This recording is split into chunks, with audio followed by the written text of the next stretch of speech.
Pagdadalang tao ni Elizabeth. Isinugo ng Diyos ang anghel Gabriel sa isang bayan ng Galilea sa Nazaret.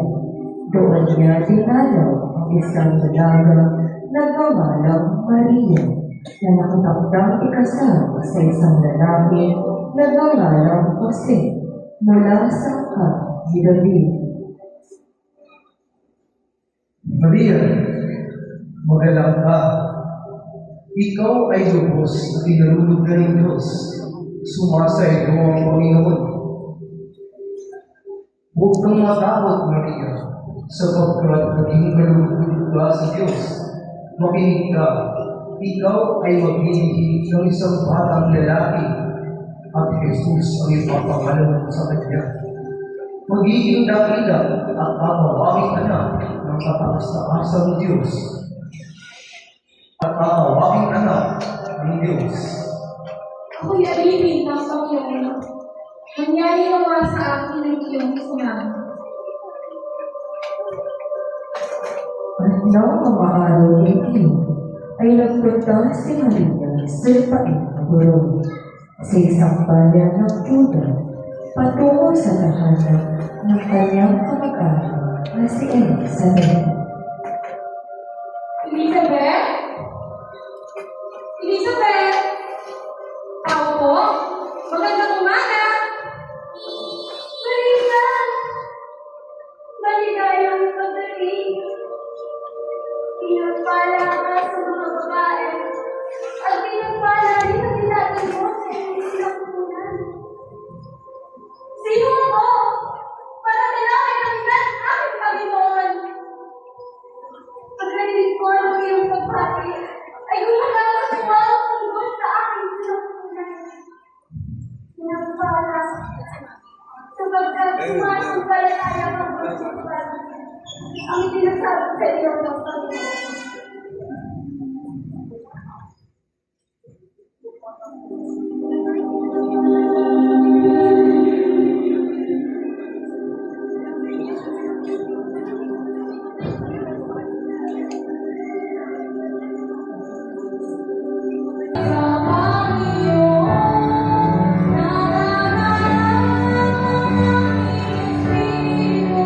From the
Ang si Maria, sapagkat ang pinadala niya ay mula sa Espiritu Santo.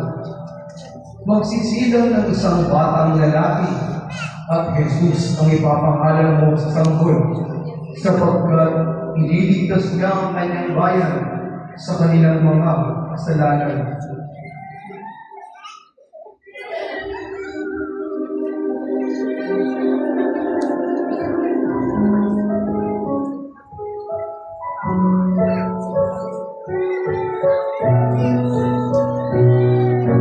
Isang lalaki at ang lalaki ang tatawagin siyang Emmanuel, Emmanuel. Isang lalaki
Sa isang gabing tahi, dumating sina Jose at Maria sa Bethlehem.